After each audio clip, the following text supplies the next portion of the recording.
Oke, selamat sore semuanya. Di pertemuan pada sore hari ini, saya akan membahas tentang contoh soal untuk fungsi permintaan dan penawaran, ya, sekaligus fungsi tentang keseimbangan pasar.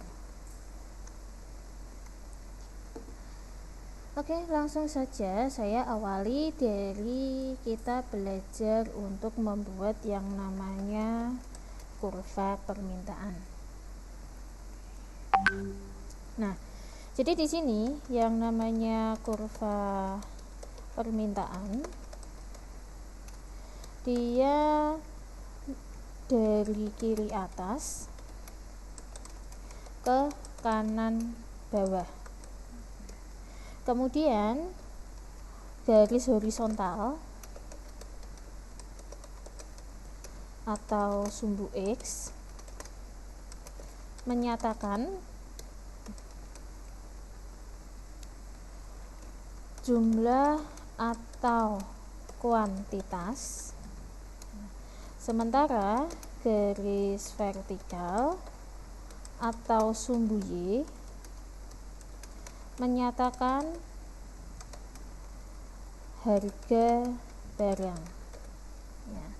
Jadi di contoh ini kita bisa lihat nih, yang titik A itu ketika harganya 10 sementara kuantitasnya adalah 21. Jadi di sini harganya 10, kuantitasnya 21 bertemu di titik A. Sementara di titik B, ya, ini misalnya adalah harganya dia naik, ya, misalnya 13, ya. Kemudian kuantitinya adalah 12. Di sini naik harganya 13, kuantitinya adalah 12. Atau misalnya ketika harganya adalah 17, kuantitinya adalah 0, berarti di sini harganya 17, kuantitinya 0, makanya titiknya adalah di sini, ya. Kemudian ketika ditarik garis menjadi seperti ini, ya, itu adalah garis yang pertama. Nah, di sini kemudian ada garis kedua, ya, kita kasih nama misalnya adalah D2. Kemudian yang satunya di sini adalah D1. Di sini garis D2, di sini adalah garis D1. Nah, di sini sembari saya nulis ya di bagian bawahnya, garis D2 menyatakan pergeseran kurva permintaan. Jadi kurva bergerak ke arah kanan dari D1 ke D2. Nah, di sini diambil contoh untuk D2. Contoh yang bergeser adalah titik A. Nah, jadi di sini titik A yang sebelumnya harganya 10, kuantitinya 21, dimana sebelumnya harganya 10, kuantiti 21, bergeser menjadi, ya, di sini masih harganya tetap 10 tapi kuantitinya berubah, ya, saya anggap aja ini kuantitinya berubah, harga tetap 10, ya, akan tetapi kuantiti menjadi 40. Nah, kenapa ini bisa terjadi? Ya, harganya tetap tapi jumlah permintaannya itu bertambah. Nah, contohnya misalnya salah satu faktornya adalah ketika barang substitusi atau komplementernya itu harganya berubah. Nah, jadi misalnya nih, contohnya roti dengan beras ya. Ketika harga beras itu naik ya, ada beberapa konsumen yang memilih untuk saya nggak usah beli beras, nggak usah makan nasi, saya beli aja roti. Nah, makanya di sini harga rotinya tetap, tapi karena harga berasnya itu naik dan permintaan rotinya itu bertambah karena orang mulai tidak membeli beras ya, dia makan roti, makanya di sini kurva permintaan roti itu akan bergeser. Ya. Atau contohnya misalnya di masa pandemi ya, permintaan masker ya, harganya tetap tapi makin lama jumlah permintaannya akan naik ya. Karena masker yang sebelumnya itu mungkin kebutuhan tersier atau sekunder, sekarang menjadi kebutuhan yang sifatnya primer. Nah, kemudian bagaimana dengan yang namanya kurva penawaran? Jadi di sini kurva penawaran bentuknya kebalikannya. Saya kopikan dulu penjelasannya yang tadi. Kurva penawaran bergeser dari kiri bawah ke kanan atas. Jadi kurvanya itu bentuknya naik. Di sini masih sama, garis horizontal atau sumbu X itu menyatakan jumlah atau kuantitas. Sementara garis vertikal atau sumbu Y itu menyatakan harga barang. Nah, di sini pergeserannya belum muncul ya.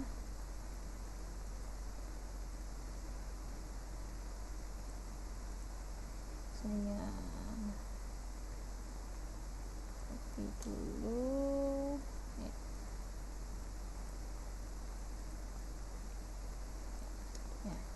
Jadi di sini saya ambil contoh, masih ada satu titik di titik A ya. Ketika harganya 10, jumlah penawarannya adalah 21. Di sini 10, jumlah penawarannya adalah 21. Sementara ketika harganya 17 ya, jumlah penawarannya adalah 50. Kemudian dari kedua titik ini kita sambungkan ya, hasilnya adalah garis S. Oke, di sini saya tambahkan titiknya.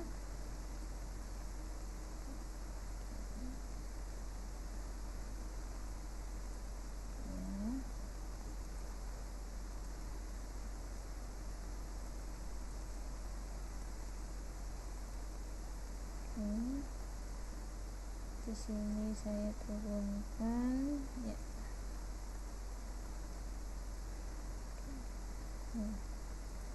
Jadi di sini harganya 17 ya, seperti ini. Oke.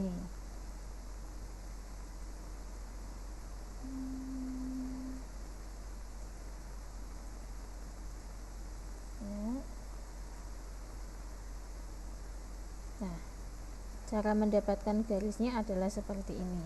Nah, kemudian bagaimana bila kurva penawaran itu bergeser? Jadi sama seperti tadi ya, kurva penawaran itu bisa bergeser seperti kurva permintaan.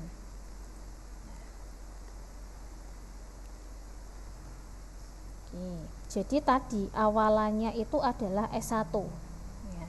Kemudian di sini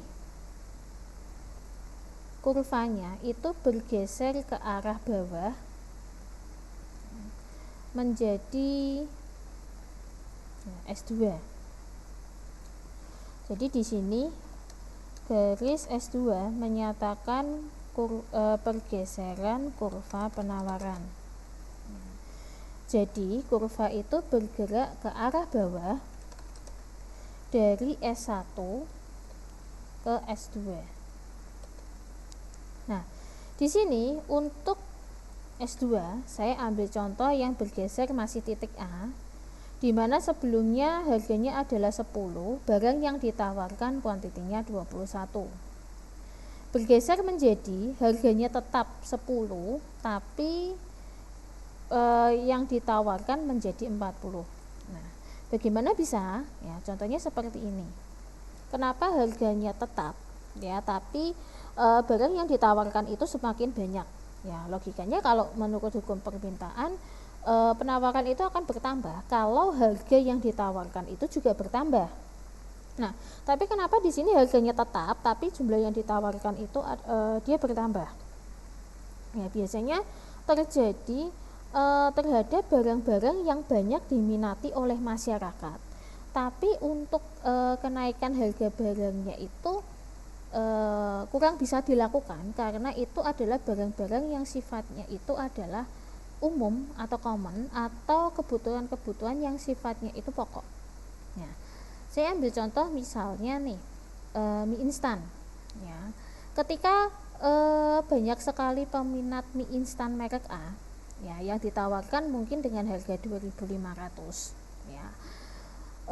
Sebelumnya ditawarkan 100 buah, ya. Tetapi ketika nih misalnya nih banyak warung makan buka, banyak angkringan buka dan sebagainya, otomatis permintaan akan mie itu menjadi bertambah, ya. Tapi bukan berarti lantas harganya naik, harganya masih tetap nih di minimarket atau di warung-warung, ya, atau di supermarket atau di hypermarket, tapi jumlah barang yang ditawarkan itu akan makin banyak, ya. Karena produsen itu masih menganggap dengan harga yang di titik A, ya, mereka masih bisa mendapatkan keuntungan, ya, ketika mereka itu menawarkan dengan jumlah yang lebih banyak. Ya, itu adalah salah satu alasan kenapa kok bisa harganya itu tetap tapi jumlah barang yang ditawarkan itu bertambah. Ya, jadi sedikit berlawanan dengan konsep hukum atau dengan teori penawaran. Nah, selanjutnya tentang keseimbangan pasar, ya. Keseimbangan pasar itu nama lainnya adalah equilibrium. Ya. Saya kecilkan dulu gambarnya, ya. Nah, jadi yang namanya keseimbangan pasar atau equilibrium itu merupakan gabungan dari kurva permintaan dan kurva penawaran. Ya. Jadi di sini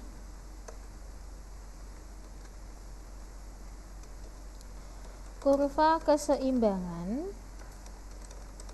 merupakan gabungan antara kurva permintaan dengan kurva penawaran. Nah, bentuknya seperti huruf X. Nah, di sini, ya, akan ditemukan yang namanya titik keseimbangan. Nah, jadi di sini titik keseimbangannya, ya, itu adalah perpotongan antara kurva permintaan dan kurva penawaran. Jadi di sini terjadi ketika, ya, harga 10, kuantitas 21. Jadi di sini titik keseimbangan terjadi ketika ada pertemuan antara garis kurva permintaan dan penawaran.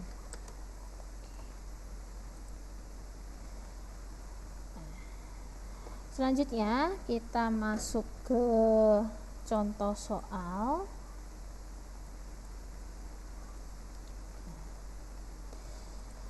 Di sini, ya, coba kita bahas satu persatu. Misalkan fungsi permintaan adalah QD sama dengan 1000 dikurangi 20P. Fungsi penawaran adalah QS sama dengan 500 ditambah 30P. Pertanyaannya adalah, tentukan jumlah barang yang diminta dan ditawarkan jika harga barangnya adalah 12. Kemudian apakah akan terjadi excess supply atau excess demand?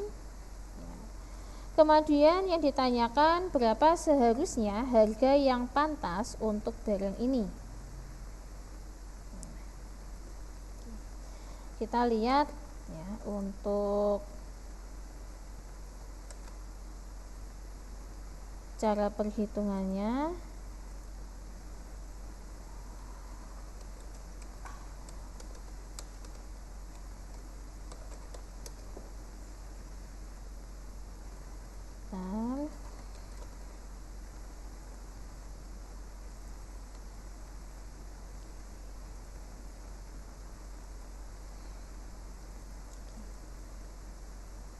Jadi di sini ya,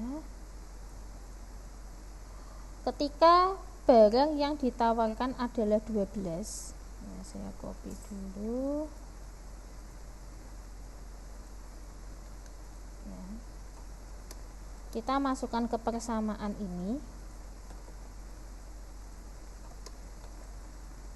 Oke. 1000 dikurangi 20 dikali 12 nah, berarti sama dengan 1000 dikurangi 240, hasilnya adalah 760. Kemudian untuk yang QS ya, dikali 12 berarti di sini 500 ditambah 360 jadinya adalah 860. Nah, berarti di sini ya permintaannya itu jumlahnya 760, penawarannya jumlahnya 860. Berarti di sini bisa ditarik kesimpulan bahwa jumlah barang yang ditawarkan lebih banyak dibandingkan barang yang diminta. Ya. Ini artinya terjadi excess supply atau kelebihan penawaran. Ya. Jadi maksudnya adalah seperti ini. Jadi nanti kebalikannya, kalau yang demand-nya itu lebih banyak berarti terjadi excess demand atau kelebihan permintaan. Nah, kemudian berapa harga barang yang pantas untuk barang ini? Ya, harga barang yang pantas itu adalah ketika di titik keseimbangan. Ya, berarti di sini QD sama dengan QS. Kita masukkan persamaannya, 1000 dikurangi 20P sama dengan 500 ditambah 30P. Berarti di sini 1000 dikurangi 500 sama dengan 30P ditambah 20P. Ya, hasilnya 500 sama dengan 50P, P-nya adalah 10. Ya, jadi di sini harga yang pantas untuk barang tersebut adalah 10. Ya.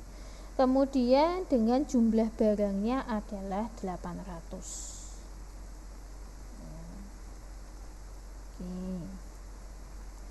Kemudian contoh soal berikutnya, ya, contoh soal pergeseran kurva.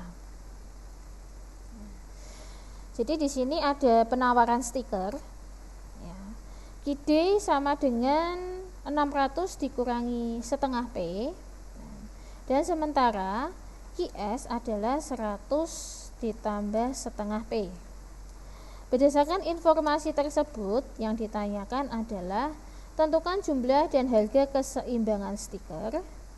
Kemudian, bila penjualan stiker ini dikenakan pajak sebesar Rp100 per unit, tentukan kondisi keseimbangan setelah pajak dan dampak pajak terhadap harga serta jumlah stiker yang diperjualbelikan.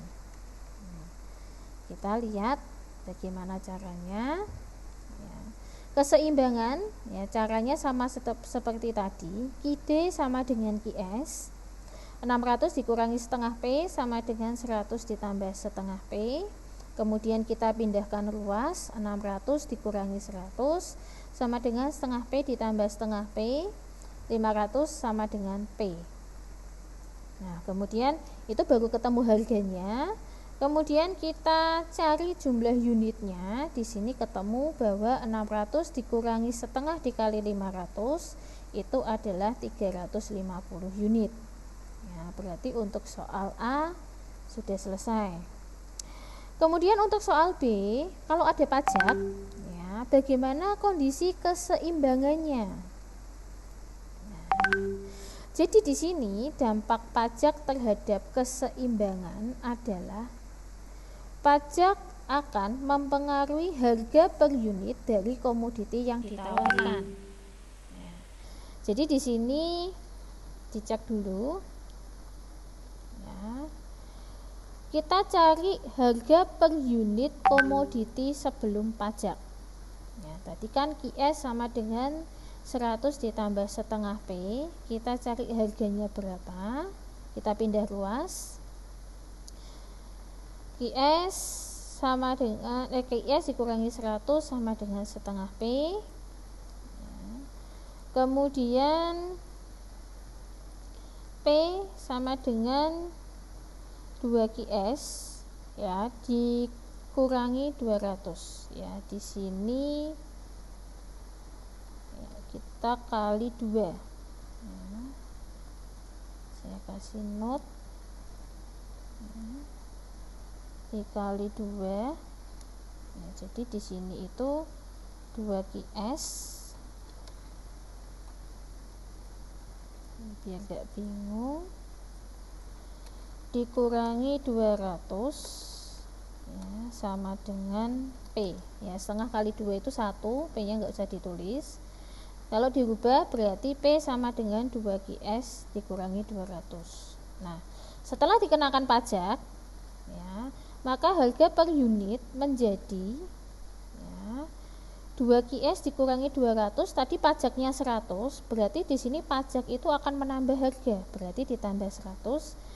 Hasilnya adalah 2 QS minus 100.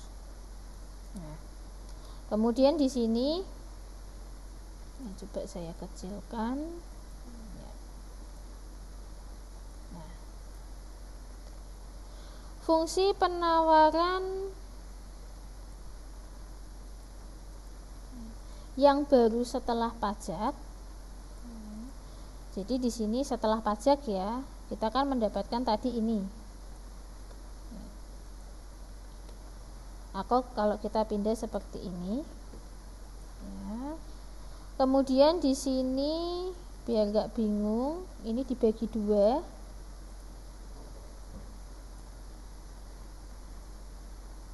Ya, di sini dibagi 2. Saya kecilin aja di lowercase, ya. Saya kecilkan.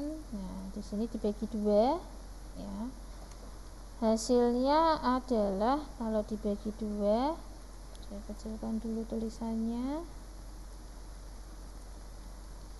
IS, ya, dikurangi 50 sama dengan setengah P. Nah, ini dibagi 2 nih, ya. Kemudian dirubah lagi, IS, ya, sama dengan setengah P ditambah 50. Ini. Nah, biar Anda tidak bingung. Kemudian di sini, ya, dijabarkan ya, dipindah jadi P tambah 100 dikali setengah. Ini kalau dikalikan sama setengah kali P setengah P, 100 dikali setengah 50. Nah, kemudian di sini ya, berarti ya, QS sama dengan setengah P tambah 50 atau QS sama dengan 50 tambah setengah P ya, jadi bisa dipakai ini. Kemudian titik keseimbangan yang baru adalah QD sama dengan QS. QD-nya masih tetap sama, QS-nya yang berubah. QS-nya adalah yang ini, setengah P tambah 50. Ini saya hapus saja biar gak bingung ya. Kemudian dipindah ruas, 600 dikurangi 50 sama dengan setengah P ditambah setengah P, hasilnya adalah harga yang baru itu adalah 550. Nah, di sini bisa kalian lihat bahwa harga sebelumnya 500 karena kena pajak 100 rupiah per unit, titik keseimbangannya harganya itu bergeser menjadi 550. Nah, di sini adanya pajak penjualan sebesar 100 per unit mengakibatkan harga penjualan naik dari 500 menjadi 550. Nah, bagaimana dengan jumlah Q-nya? Ya, kita tinggal masukkan ke persamaan yang baru, setengah dikali 550 ditambah 50, hasilnya adalah 275 ditambah 50 sama dengan 325. Di sini karena ada pajak, harga jualnya naik, maka jumlah barang yang diperjualbelikan menurun dari 350 menjadi 325 unit. Ya. Jadi di materi ini ya kita sudah belajar tentang kurva permintaan, kurva penawaran, kemudian lebih jelasnya ya kenapa kok kurva penawaran itu bergeser, kalau bergeser seperti apa, alasannya seperti apa, kemudian bagaimana tadi cara membuat kurva permintaan dan penawaran ya dengan menghubungkan titik-titiknya. Kemudian kita juga sudah belajar tentang keseimbangan pasar, kemudian beberapa contoh soal yang terkait dengan keseimbangan pasar, bagaimana bila tidak ada pengaruh pajak dan bagaimana bila ada pengaruh pajak. Oke, saya cukupkan sekian untuk materi pada pertemuan di sore hari ini. Ya, sebelum saya tutup, saya ucapkan terima kasih atas kehadiran Anda di sore hari ini.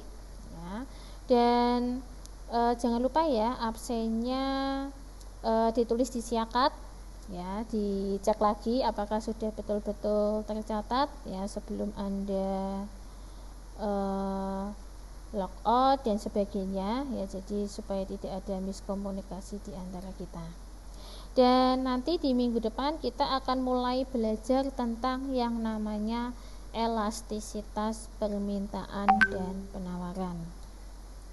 Oke, saya cukupkan sekian untuk pertemuan di sore hari ini. Terima kasih sekali lagi. Assalamualaikum.